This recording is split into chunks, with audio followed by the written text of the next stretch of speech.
Republicans are the ones that want to ban abortion. Why don't you be honest about it? Why don't you be honest about it? Donald Trump said he's okay with abortion up to 15 weeks. There's a process. I don't even know. Wait, when was the president immune from criminal immunity? What? It's I'm sorry, to impeach what is him. that process? These people that organize these freak shows, they love to ruffle the feathers of Christians because they know that Christians really won't do anything about it. Black people get so offended about just about anything. You see Jewish people get offended at just about anything, and women get offended by just about anything. We're gonna have drag queens, and we're gonna shove bearded ladies and blue men in your face and enjoy. Professor sug on these nuts. Democracy is no longer on the ballot in the US presidential election. The grave new threat to the republic is apparently weirdness. And Democrats are extremely eager for you to know that Donald Trump and JD Vance are weird. He and his running mate are saying, well, it's just plain weird.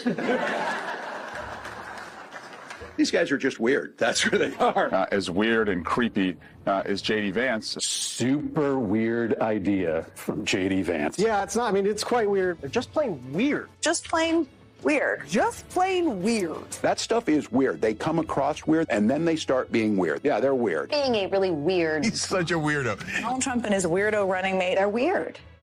Well, CNN and MSNBC reportedly used the word weird to describe JD Vance 150 times in 2 days this weekend, which is about the frequency with which they used to say Biden is, quotes, sharp as a tack.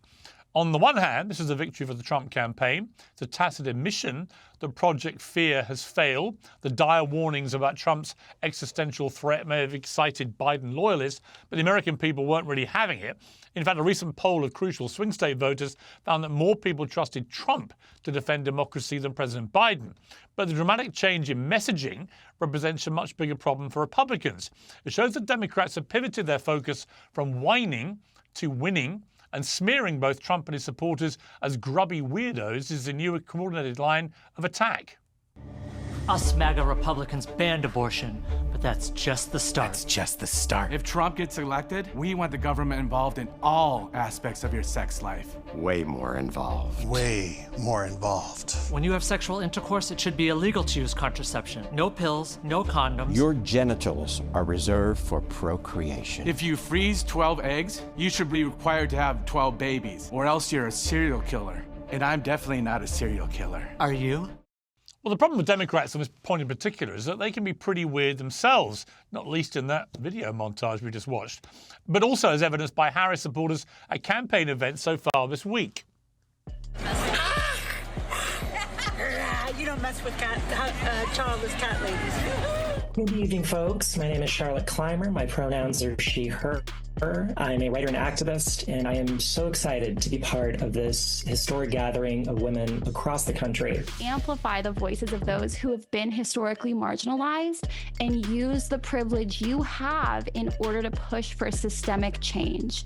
As white people, we have a lot to learn and unlearn, so do check your blind spots. You are responsible for your algorithm, believe it or not. I stood over my kid's bed and I wept. I wept because I felt like I let them down. I wept because they had the chance, and we had the chance, to have a female president for the first time in our lives and in the history of this nation. All very normal people doing and saying very normal things. To coin a phrase, there are very weird people on both sides. The more important point is that we now have a race with very clearly defined parameters. There are now two candidates who seem likely to survive until November, and they both have very different visions for the future of the country. The speed with which the media and the Democratic establishment has thrown its weight behind Kamala Harris is, of course, cynical and pretty nauseating, especially as we know that Biden only clung on for so long because he personally doubted that Kamala could win.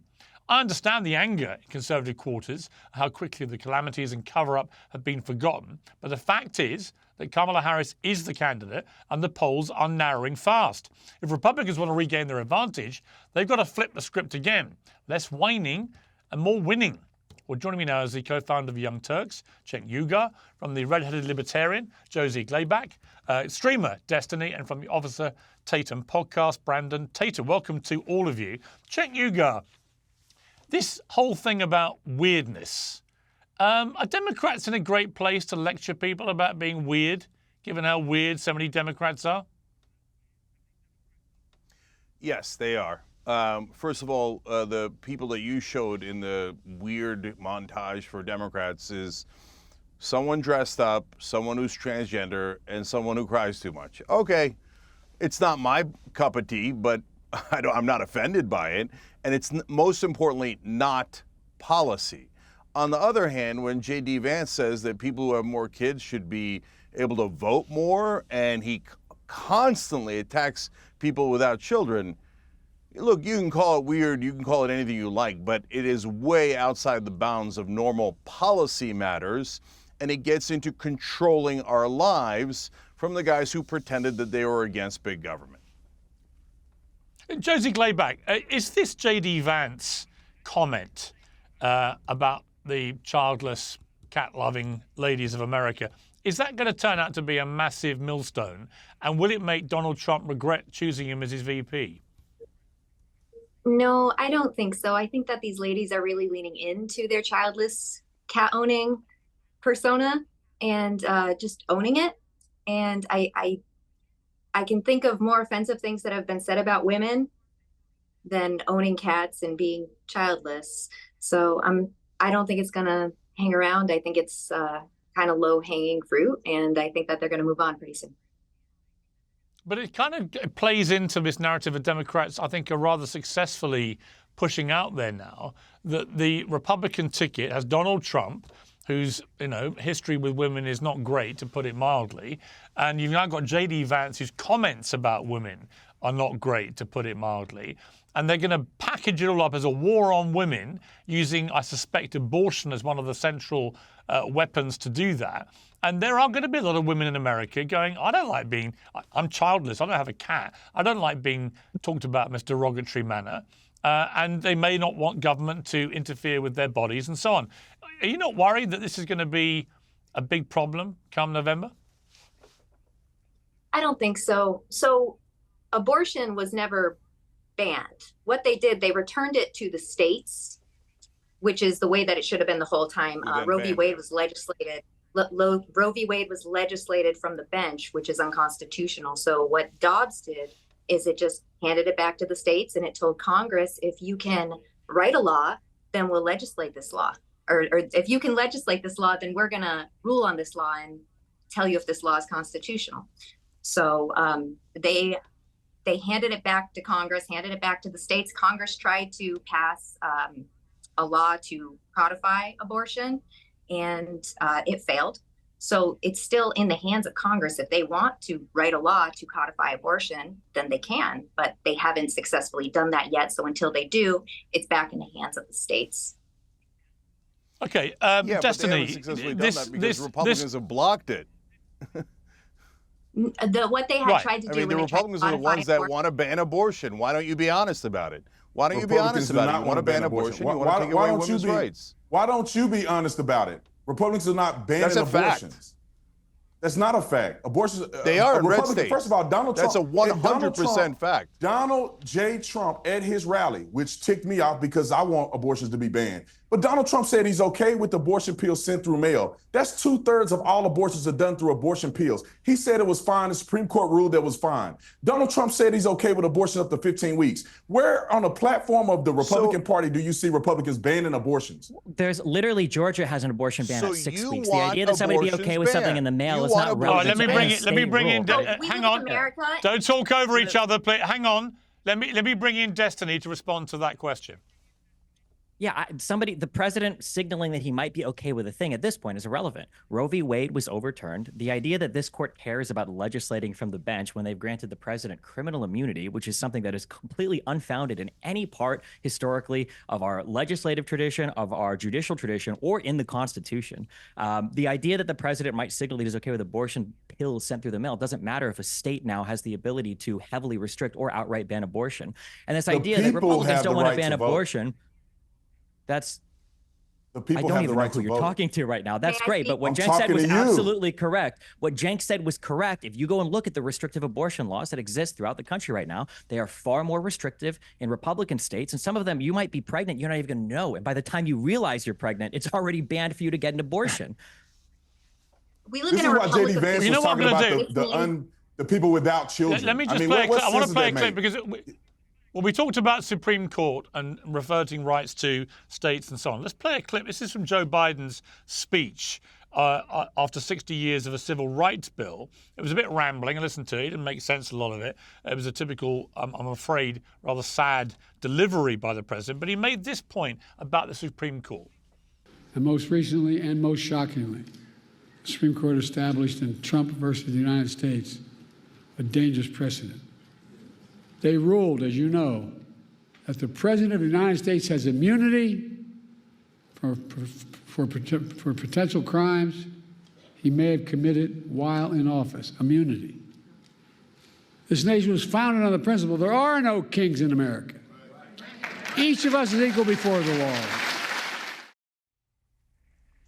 So, Cenk, I mean, what he was trying to say, and you also have to try and interpret it, but Joe Biden he's not going to get this through, obviously, before the election. But what he's trying to do is get rid of this idea of presidents having immunity for crimes committed while in office. He wants term limits for Supreme Court justices that many people think would politicize it, because it would give people an incentive to behave in a certain way, which may then help, for example, them having a future presidential run or some sort of business plan, whatever it may be. He also wants a binding code of conduct for the High Court. What do you think of these reforms? Are you in favour? Are you in favour of some of them, against others?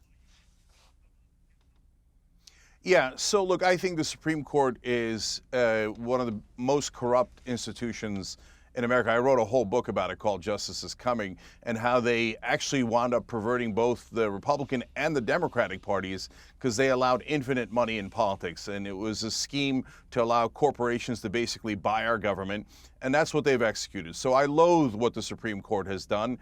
They've institutionalized corruption. Having said that, there are some solutions that make sense and some that don't. So I don't believe in packing the courts. I think that that was a very bad idea by Pete Buttigieg.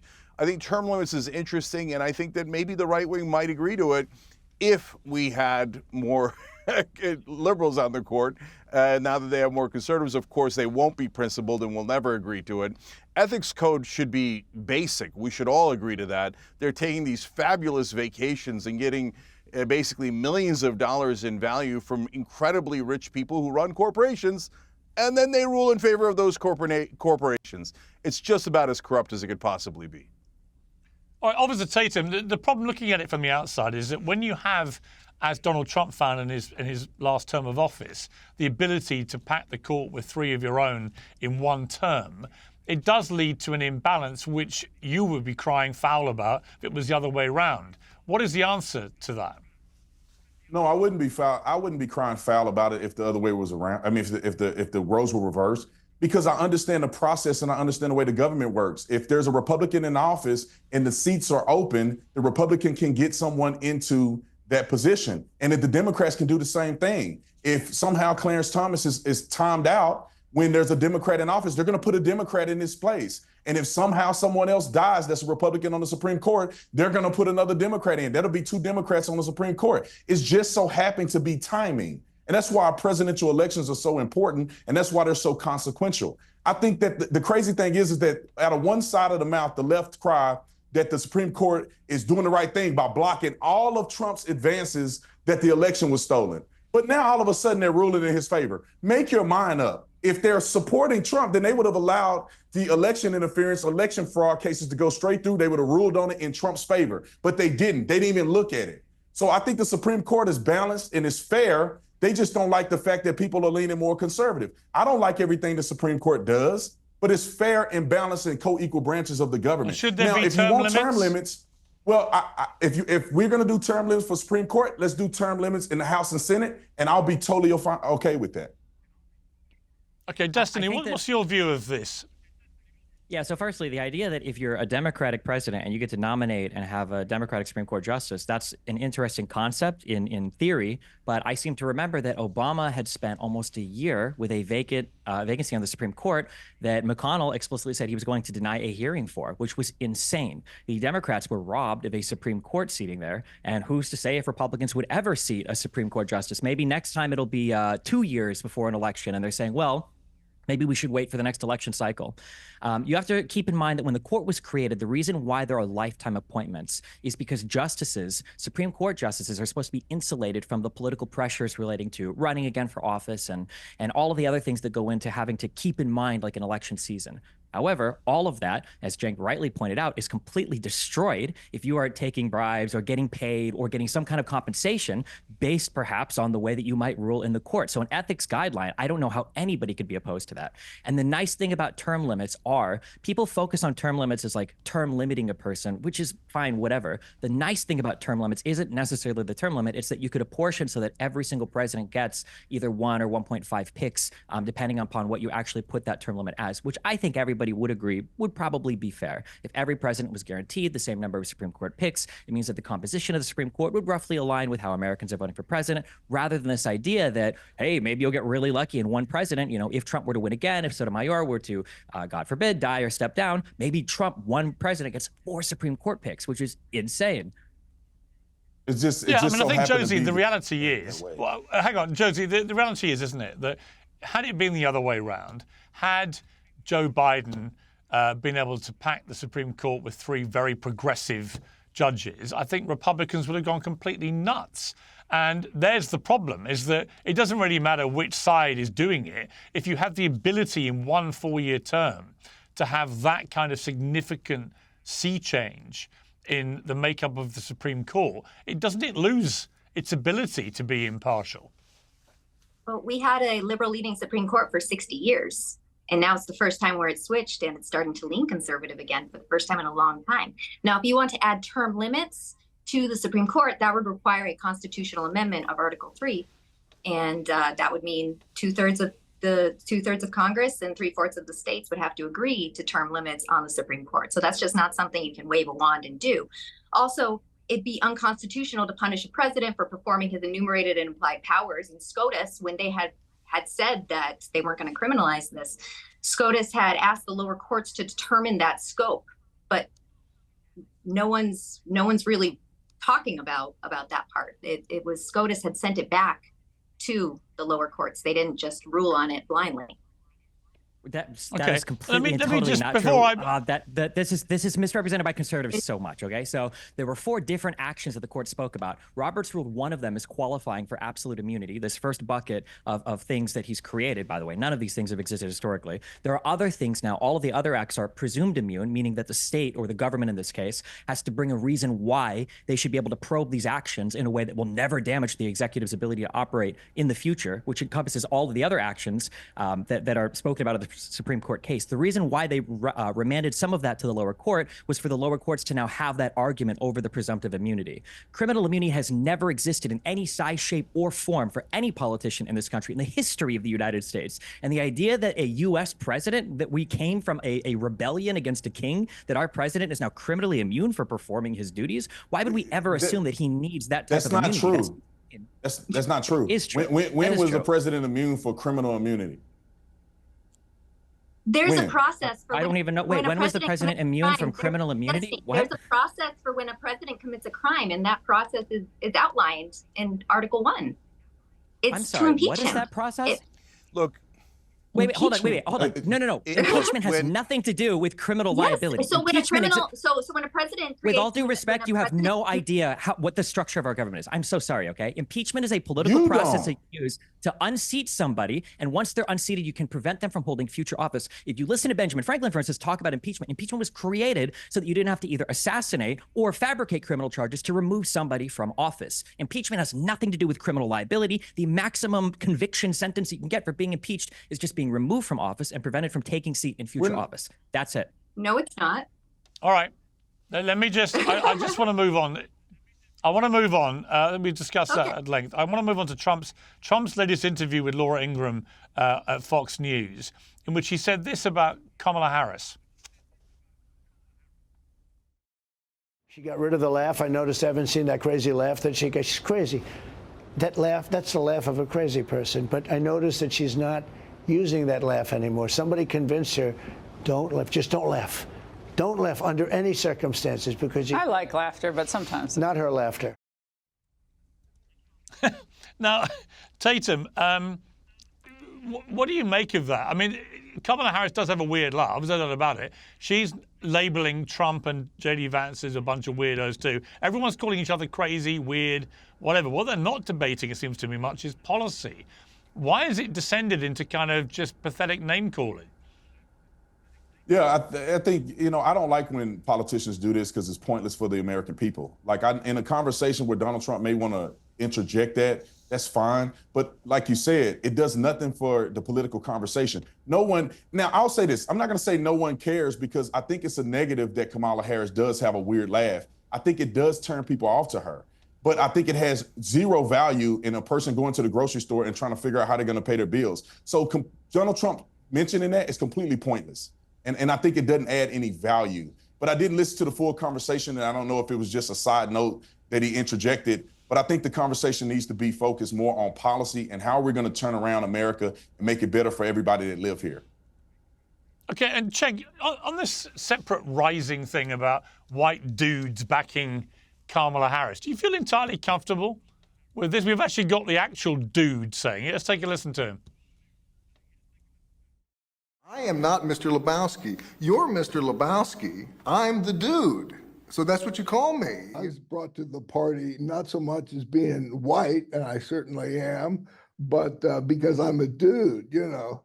So a friend sent me this email today with your hat on there, and I said, oh, I gotta have one of those. I qualify, man. I'm white, I'm a dude, and I'm for Harris. Cenk, this white dude thing, do you feel comfortable with this? No, I don't think it's good politics. And I don't think it's necessary at all. So let's stop playing identity politics. Kamala Harris and the Democrats don't have to say, hey, you should vote for her because she's a black woman. Everybody already knows she's a black woman, so don't worry about it. You should let the Republicans play identity politics, and when they attack her for being a woman, which they can't help themselves, they do nonstop, then the Democrats gain. And when they attack her for being black, then the Democrats gain. So stop all this stuff about racial stuff from the Democratic side. Let the Republicans do it to their detriment. Okay, Republicans Destiny, have never attacked her. How worried? Okay, Officer Tatum, respond to that first, and then I'll come to Destiny. No, I think it's superfluous conversations being had. The Republicans have never attacked her for being a woman. They attacked her because she's incompetent. And that's the argument that has been going on and on and on. She's an incompetent person. It doesn't matter if she's a woman. It doesn't matter if she's black. Nobody cares. The fact of the matter is she's a failing vice president. She's terrible. She was terrible when she ran for president. She's terrible as the vice president. She adds no value to the political realm. She has no conversations about what she can do to better America. The woman is just literally selected as the VP because she was a black woman by the Democrats. And that's not going to bode well when it comes to the policies that people need to see to make a difference in America. Nobody I know is supporting Democrats now because Kamala Harris is in a position of power. Okay, well, Destiny, Elon Musk. Yeah, see, he's doing it right there. Hang on. I have a specific question. Elon Musk actually reposted on X a doctored video featuring Kamala Harris. Her voice had been doctored by AI. Let's take a look at the clip first of all. I, Kamala Harris, am your Democrat candidate for president because Joe Biden finally exposed his senility at the debate. Thanks, Joe. I was selected because I am the ultimate diversity hire. I'm both a woman and a person of color. So if you criticize anything I say, you're both sexist and racist. A number of issues from that. One is, on one level, it's just quite funny. It's a joke. It's a parody. But secondly, that video has now been seen 128 million times on Elon Musk's X account. He said, this is amazing, with a laughing emoji. Gavin Newsom, the governor of California, told Musk to take it down, to which Musk replied, I checked with renowned world authority, Professor Sugondi's nuts. And he said parody is legal in America, which is a typical Elon Musk response. Destiny, you're not laughing. Did you not find any of this funny? Just as a keep in mind, no, at this point, no, I'm sorry. Just to keep in mind, okay, when the Twitter files were released, there was exactly one person from one administration that literally sent in a request for a tweet to be removed from a comedian lady because she called Trump a pussy-ass bitch, and that was Donald Trump. That is the only time we've seen a personal request for a tweet to be removed because they were unhappy with the language that was being used. That came from Donald Trump. So to turn around and be like, oh, it's so funny when they make fun of our side. Meanwhile, you got a guy who's talking about imprisoning Americans for burning the flag. Crazy. I thought Republicans were all about freedom of speech and the First Amendment. I just think that's absolutely hilarious. Also, I think it is very funny that Republicans and conservatives in general, the people of Pizzagate and QAnon and all these crazy conspiracies, have in real time, this is like the conservative wet dream conspiracy. You have the richest man in the world from another country who bought the largest social media platform for media news distribution. He made it private. He took it private, doesn't do reporting on anything anymore, and is now openly reposting AI deepfake images of left-wing candidates. Like, holy shit. It's like everything they accused George Soros of doing, except it's actually out in the open and they're actually doing it. They're all laughing about it. So I don't know. Yeah, because it's funny, a parody. Like in a depressing kind of way.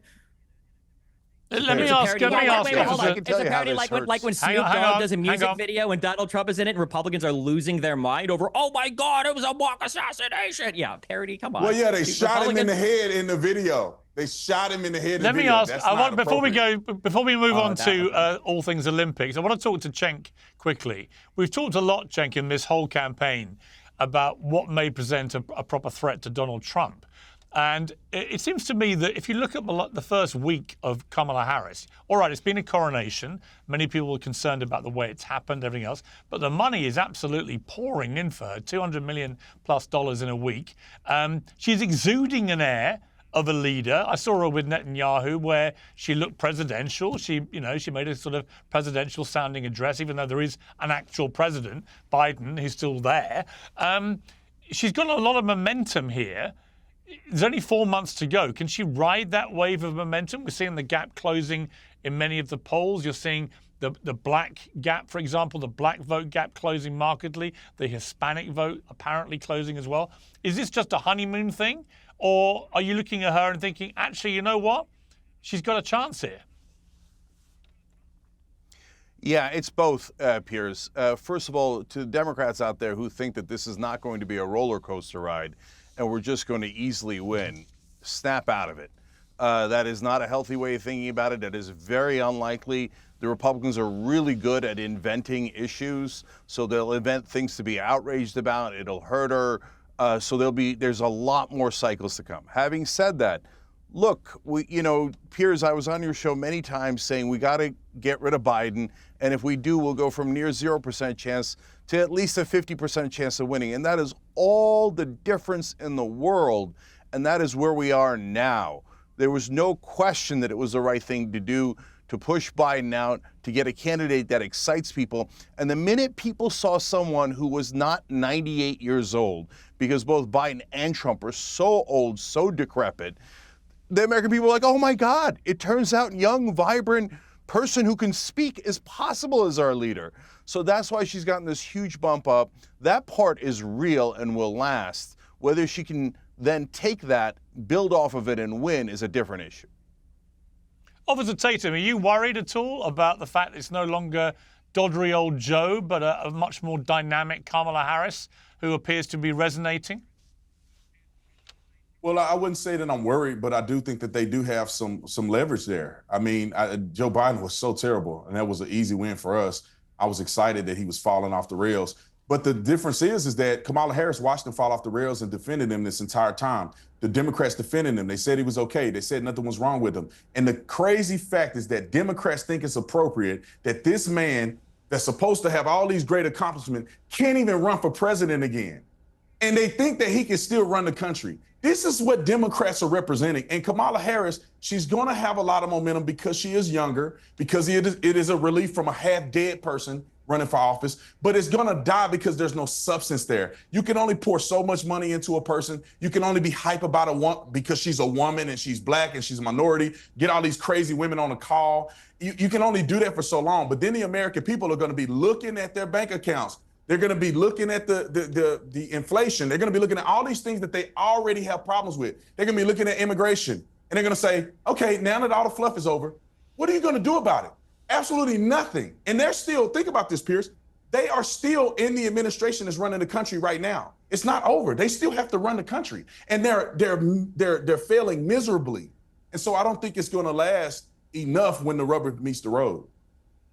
Okay, well, joining the panel now is the host of Tomi Lahren is Fearless on Outkick, Tomi Lahren. Tomi, great to see you. This JD Vance problem, as it's now being categorized, where they found this comment he said to Tucker Carlson several years ago about childless cat ladies. How damaging do you think that is potentially to Republicans? I know you've been quite vocal on X about this, and I kind of agree with you. But explain why you're so concerned. Well, I'm concerned because I want to get Donald Trump reelected, and I don't think that it's helpful to have some of these unforced errors. It just shouldn't be a part of the discourse, shouldn't be a part of the discussion. We should be talking about policy, as the rest of your panel has been talking about for your entire show. We should be talking about issues that matter to the American people, that they can vote on and they can change. You're not going to vote and make someone have a kid or have 5 kids or have no kids. Really has nothing to do with that. It's a personal decision. As somebody who is a conservative and maybe more libertarian-leaning conservative, I just don't think that someone's maternal status should be brought into this discussion at all. And I think that the best thing that running mate and Senator JD Vance can do at this point to get himself out of this situation is to just simply apologize, say that he meant it as a joke. He doesn't look at people who don't have kids any differently than he looks at people that have 5 kids, and move on from it. Disarm them, much in the same way that Donald Trump disarmed the argument on a national abortion ban. Donald Trump got out, he was very definitive about it, and he really neutralized the argument. So JD Vance needs to do that. But if he doesn't, we're just getting more clips and more footage of him saying similar things, and it's not going to be helpful to the Trump campaign. It's an unforced error. I hope we can move on from it. The big issue is what JD Vance doesn't have, what Trump has that a lot of Republicans don't have, and they haven't keyed in, they haven't tapped into this yet, is Trump is truly shameless. Trump will say anything, whereas Vance is trying to play it more as like a traditional politician. But to have that alongside Trump, where now Vance is like, well, when I said this before, you know, I didn't, like Donald Trump would never do these things. So it's interesting to see Vance conduct himself as a more ordinary politician rather than with the same kind of air of shamelessness that Yeah, you Trump know what? exudes. I think you make a good point. I think that JD Vance is trying to be like a proper politician, whereas Trump's the complete opposite and can just barrel his way through any of these things. Let's go back to the Olympics, Tomi.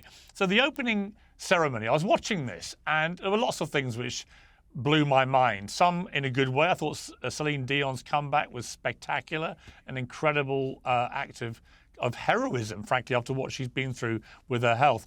But this scene involving a parody, a lampooning of Leonardo da Vinci's Last Supper painting. Clearly, that's what it was. They tried to pretend it was to do with some Greek god feast and so on. But the woman in the middle there, with the kind of weird spiky halo above her head, who was playing Jesus, actually said on the Instagram, this was clearly, she put it next to the Da Vinci painting. So there was no doubt what they thought they were doing. They were lampooning the Last Supper. Now, I'm a Catholic. There are 2.4 billion Christians in the world.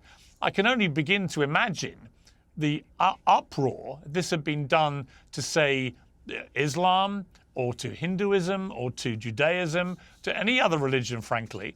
But because it was the Christians, it was like, well, it's a fair game, Gov. I didn't think it was. I thought it was grotesquely and deliberately offensive. What were your thoughts? Ooh.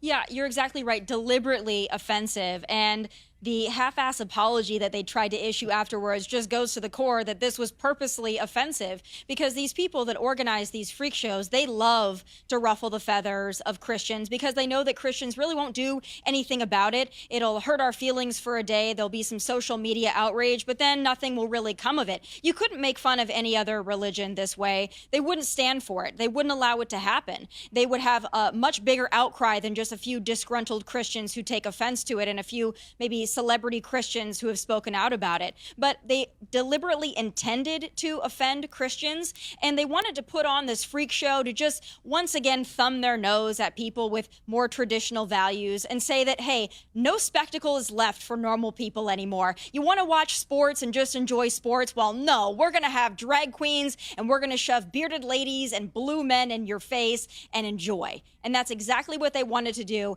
and they achieved it. Congratulations, you've turned off people from sports, one of the only things that gave us some reprieve in this election cycle. Yeah, you know, Cenk, I'm afraid I kind of agree. The Olympics are supposed to be this great global unifying event. And here you have them deliberately pissing off 2.5 billion Christians. Why? Okay, so first of all, I don't agree with you. I think it was about Greeks. Olympics are Greek in origin. That painting, Dionysus, is in France. The other one is in Italy. But let's say that you're right, Piers. Well, I'm only basing it on what the woman who was playing the central character. Yeah, but she's not the director. On her Instagram, she's just one rando actor. She literally put the two pictures next to each other. Piers, she's a rando actor. She didn't choreograph it, she didn't direct it. But none of that matters, because I don't agree with your central point anyway. So in the right wing in America, they're always saying, oh, freedom of speech, man, freedom, okay? Who cares if you get offended? So I'll offend black people, Muslims, Jews, women, gay people, ha ha ha, freedom. And the minute that Christians are offended ever so slightly, they're like, oh my God, we're the victims. We're the most special victims of all time.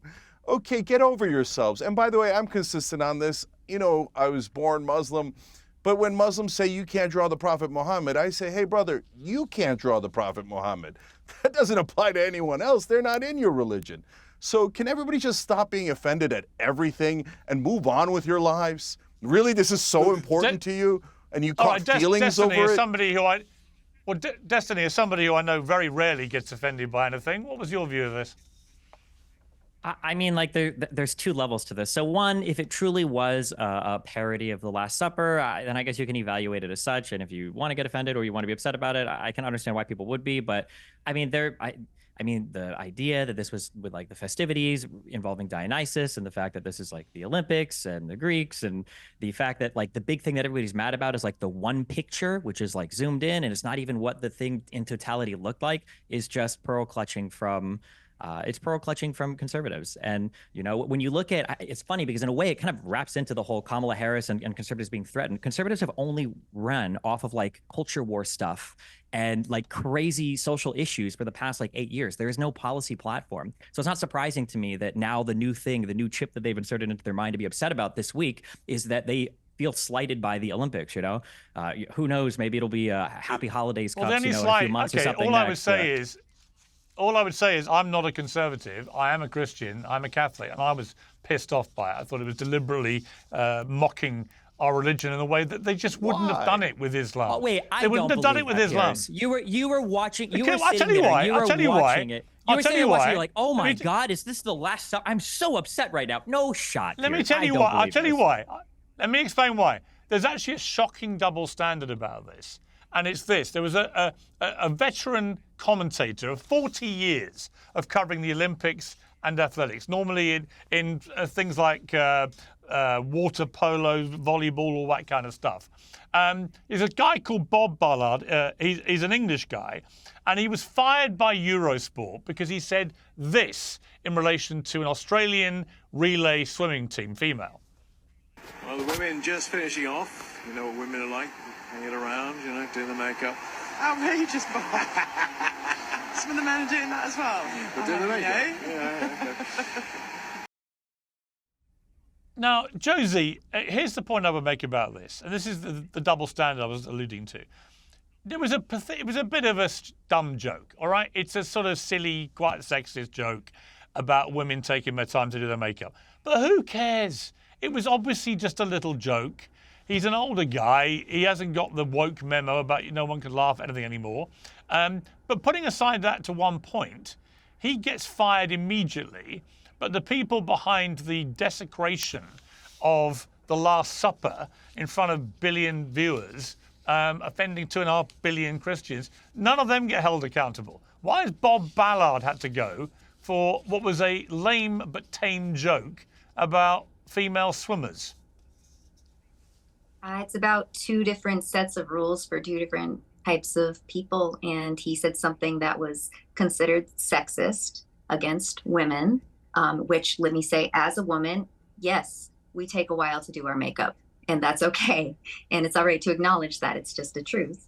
And it's nothing sexist about it. But since he offended the wrong people, he had to pay the punishment for offending the wrong people, which was, what is it, losing his job? Yeah, I mean, he's been pulled off the Olympics. I mean, Officer Tatum, here's my problem. Nobody's really offended by what he said. Nobody. And yet I read people on social media calling for his kind of summary execution. This was the most disgusting. And here's what really got my goat too. This was all raging away at exactly the same time that a Dutch male swimmer was trending on X because he's wearing a flesh-coloured swimming trunks, which looked like they reveal a bit too much. And women who were expressing, on the one hand, outrage at this sexism from Bob Ballard were all drooling over this Dutch guy's trunks. It's one rule for them, another for us, Officer Tatum. 100%. I mean, I think that's what frustrates people, because it's like, look, if you listen, I would love to see them do a mockery of Muhammad. I mean, their heads would be laying on a table and they begin thrown off of these buildings that we see in the background. If that was the case, they never would mock Muhammad. And I don't think they should mock Christianity. I'll just say this. It's bad for business no matter who you are. If I was on the board and I was looking to do events, I'd say, how about I be as impartial as possible so people can actually enjoy the Olympics, they can enjoy the festivities, and we don't have to offend people in this moment. But they could not help themselves but to shame Christians. And then if a man makes a comment about a woman, it's like it also makes people, here's what I'll say.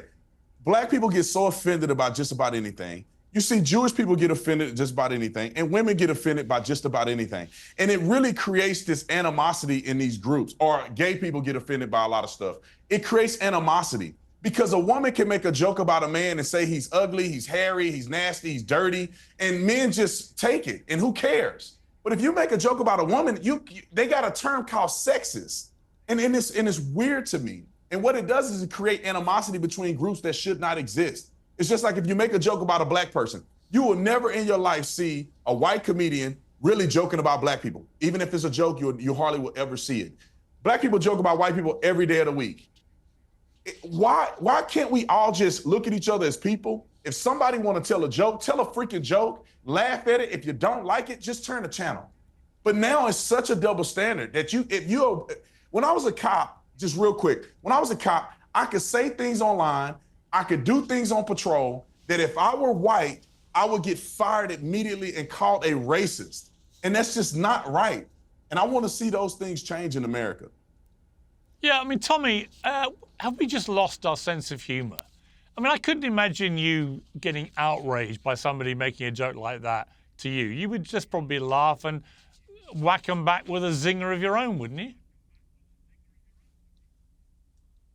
Yeah, that kind of stuff doesn't really bother me. That joke about women taking a long time, guess what? Women do take a long time. So it doesn't bother me in the least. I'm not going to get outraged about it. And to be quite honest, to go back to this Last Supper thing, I didn't like it. It somewhat offended me as a Christian, but all it's going to do for me is I just have no interest in watching the Olympics anymore because it's turned me off now because they've made a point of saying, hey, this is not for you. Kind of the same way that Bud Light made a point with Dylan Mulvaney saying, hey, all you other people, right, this really isn't for you anymore. So to go back to what Brandon Tatum said, this is more about a business thing because now I just have no interest in watching the Olympics. I might have otherwise. So just why do it? Why go out of your way to offend a certain people's religion? Bad for business. I'm not going to cry over it, but I just think it's stupid. I agree. I think you guys are all way too sensitive. The funny thing is that you're too sensitive. You're sensitive that we have an opinion. All right, that's Cenk, crazy. If people are upset with it, they have an opinion. Let Cenk have his say. So listen, I agree. Yeah, I agree with Piers on that. Ballard guy should have never been fired. It's totally innocuous joke. I agree that Democrats focus too much race and gender, and I agree that sometimes it feels imbalanced. But guys, You're pretending like Christians don't run the country. Of course they do. You're pretending like women have historically had the same amount of power that men have had. Of course they haven't. There's a reason why. So for example, I'll use my own background. In Turkey, if the Turks make fun of the Kurds, it's not the same as if the Kurds make fun of the Turks. Why? Because the Turks have all the power. And they could crush the minority who are the Kurds. There's a power imbalance there. That's what they're pointing out. Look, I wish we got past all this race and gender stuff, but if you want to talk about who's offended, I mean, you guys say like, oh yeah, you can never do it about Muslims. Are you crazy? As a guy who's ethnically Muslim, born Muslim, people say that they say the worst possible things about me, including that I should be killed 2,000 times over every single day. And nobody ever does a damn thing about it. Because nobody cares about Muslims in this country. No, hang on. Brandon, hang on.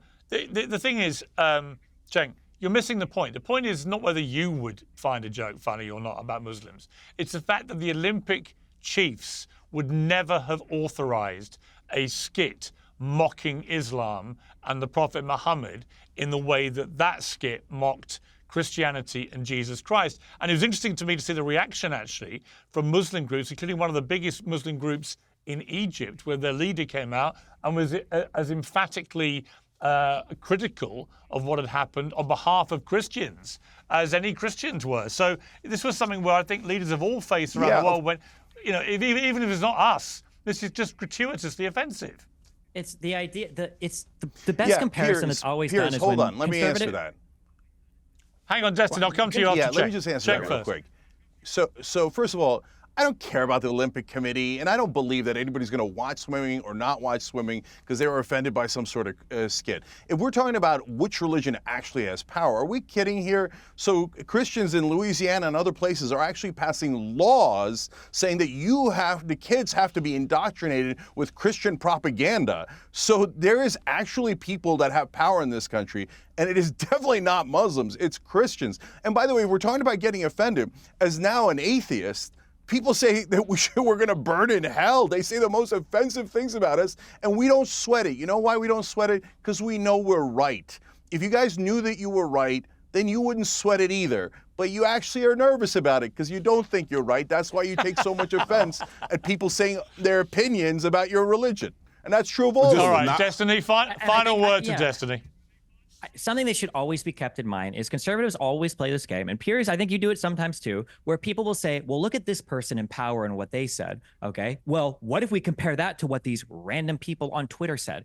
Why the comparisons, right? This guy was a commentator for the Olympics, and whether you agree or disagree with women participating in sports or not, the fact that you would allude to people doing makeup when these are some of the most athletically competitive women in the world doing their competitive events, I could imagine a lot of people would view that in really bad taste. I understand that and say, well, what about these random people on Twitter making comments? How is this even a comparison? Like, they're not going to be fired from anything because they're not working for anything. There's just random people on Twitter. And then again, this idea of like Christians being so mad that Tommy's over, I'll never watch the Olympics because one still from like an 8-hour opening ceremony offended me as a Christian. And it's like, are we forgetting that? I mean, forget what Cenk said about people trying to have the 10 Commandments be, in courthouses and whether or not religious education or whatever should be mandated, all this. Forget that. The president of the United States in the last term, Donald Trump, literally ran on banning Muslims from coming to the United States. He wanted to ban Muslims from coming. He had a conversation with Giuliani where he said, how do I ban all Muslim immigration? The United States, none of this is, to be clear, none of this is even contested. Destiny, he went with the 7. He went with the 7. No, I live in the real world. I hope that you conservatives join us one day, please. Muslims. He absolutely did. He's going to ban Giuliani, Muslims from America. Conversation Muslim ban. There's a reason why Put he went some money on it. He did. Put some money on it, Destiny. Go Put look some it up. money on it. Go read it. Go read it. We can do a bet right now. Go look it up. Let's bet right now. You say you'll ban Muslims Do you know from what? America. I'm actually many Muslim nations that weren't banned. Look, I'll say one last thing. For conservatives, Trump never means anything he says. He says, let's ban a complete and total ban of Muslims. And they go, no, he's just joking. He's lying. He's crazy. He's stupid. Don't ever believe anything he says. Then why do you guys like him? Did Obama ban Muslims? No. Donald Trump went on the same list for banned countries as Obama. Trump went on the same list as Obama's list. He just why did he say it, brother? He said it. He said it because he wants you to hate Muslims. What Donald Trump said, fact check, okay, by a true patriot. Welcome to this fact check. Obama had a list of 7 countries that were under heightened scrutiny for surveillance for people that visited the United States. Donald Trump initially wanted to ban all Muslims. That got shot down as an idea. So instead, he took that list of countries. He took the 7 countries that Obama had under heightened scrutiny for immigration or visas, and he decided to ban those 7 countries instead. So the idea that Donald Trump used the same list that Obama did. It is actually, hang on. Obama used it for heightened scrutiny for surveillance. Hang on. How could it Trump is ban all completely. Muslims? Hang on. I'm about to say to Officer Tatum, Donald Trump never called for a ban on all Muslims. He actually called for a short-term cessation of allowing people from the 7 countries Obama had identified coming into America after a terror attack while they worked out what was going on. And that got shot down. That's actually the truth Not about true. what happened. And if you're going to talk about Barack Obama, No. let's come back to my favorite thing. My favorite statistic about Barack Obama is that for all the talk about Trump and deportations Obama's and the not running for border and everything else, office. Piers, let it the go. truth is, He's not running. The He's truth not is running. the He's not greatest running for deporter in office. the history of the United States was Barack Obama. Final Okay, word we to won't Tomi vote for him. Lahren. We're not going to vote for. I Well, promise hang not on. to vote for Barack Obama in 2024. I won't He's do it. a I won't vote for Democrat. Final though. word He's to a Tomi. Democrat. Or I want to Hunter give the Biden. I final won't vote word for to either of those. I want to give the final word to Tomi because she was late to the party. Tomi, you can end the party. Well, I will end it the way we end most of our conversation, Piers, in talking about the Olympics and the outrage over the Last Supper and the commentator who apparently made fun of women. I really don't care about any of that. I actually, if you want to defend women, you want to defend everybody, let's just keep biological males from competing against women. And I think maybe that'll solve a lot of our problems and level the playing field. So just to bring it back to what really matters here, let's just bring equality for women's sports. And I think hopefully that's something that everyone can stand for. Very timely, because in fact 2 transgender women boxers have now been given permission to compete in the Olympics after being banned from the Women's World Boxing Championships. They were disqualified. They're now able to compete in the Olympics against biological females, women, right? Which I think is the complete epitome of insanity. We are now going to let biological males get in a boxing ring and beat up biological females. And that, if that is progress, as progressives would like you to have to think, then I've got some used cars to sell you. It's nuts. Anyway, thank you very much to my panel. I appreciate it.